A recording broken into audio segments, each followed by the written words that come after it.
In 2019, the 86th Texas Legislature passed House Bill 3906, requiring the redesign of STAAR assessments by the 2022-23 school year.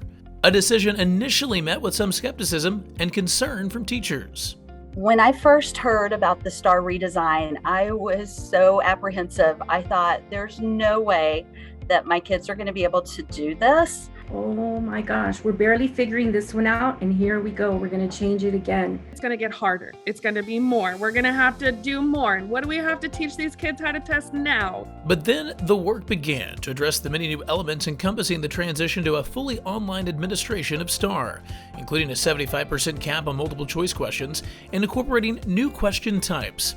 Standalone writing tests were also eliminated, writing was added to all reading language arts tests, and cross-curricular passages were prioritized to assess new RLA TEKS. Like with the current STAAR, teachers will continue to play an active role in the development of questions that will appear on the new tests. Teacher involvement in statewide assessment, I feel, is a critical part. It gives the teacher buy-in, right? It helps us feel like our opinions, our observations, our professionalism is being valued. I think us having that kind of input and like, hey, maybe you didn't think about this. I think having that kind of input is very important because it helps you fix the problems before they're problems in front of the children.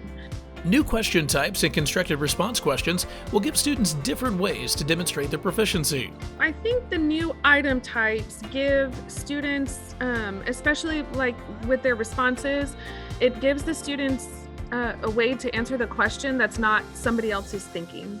The realignment is probably going to give those students, whatever level they're in, the opportunity to share what they do know. Teachers acknowledge the redesign better aligns the test with classroom instruction. It is going to increase the rigor of the classroom and what students are going to be learning, and especially how they may learn. I think, especially in science, with all of our new TEKS coming in, I think that it kind of meshes perfectly together, that our test standards are kind of going up for that rigor because our TEKS are definitely going up to that rigor. Today's students are digital natives, and the transition to a fully online assessment reflects the use of technology to engage students in classroom instruction. I think the STAAR redesign allows for us to better prepare our students for life, not just in our classroom, but beyond.